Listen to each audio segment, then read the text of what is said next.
रात्रीचा जस्ट स्वयंपाक झाला आणि त्याच्यानंतर लगेचच शिवायला घेतलं. कारण नम्रताने ना काही कुर्तीज आणलेली आहेत स्टेशनला जाऊन आणि मशीन आता मोटरने चालवावी लागते, त्यामुळे तिला ते जमत नाही. यासाठी आता मला शिवावं लागणार. तर आधी स्वयंपाक करून घेतला आणि त्यानंतर दर्शनच्या पप्पांना जेवायला पण दिलं आणि आता माझं हे नेक्स्ट काम. तर नम्रताने ना इथे 4 कुर्तीज आणलेल्या आहेत. एक पूर्ण सेट आहे आणि 3 फक्त कुर्तीज आहेत.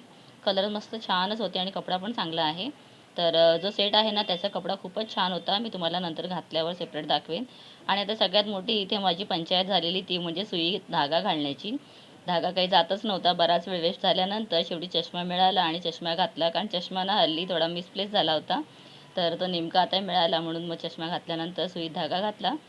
आणि आता सगळे टॉप्स ना मी शिलाई मारायला घेतले. पण नम्रताने सांगितले आता 2 लागणार आहेत ना तेवढेच मार म्हणून. सो हा एक केला आणि याच्याच मेजरमेंटने ना दुसरा केला. तर सगळ्यात आधी ना मी नम्रताचा ओल्ड जो टॉप आहे त्याचं मेजरमेंट घेतलं आणि एका टॉपवरती फक्त पूर्ण मार्किंग करून घेतली आणि त्याच्यानंतर त्याच्या अकॉर्डिंग दुसऱ्या टॉपला पण केलं. तर अशा प्रकारे नम्रताचे टॉप्स आता रेडी झालेले आहेत. चला भेटूया पुढच्या ब्लॉगमध्ये. Till then bye bye.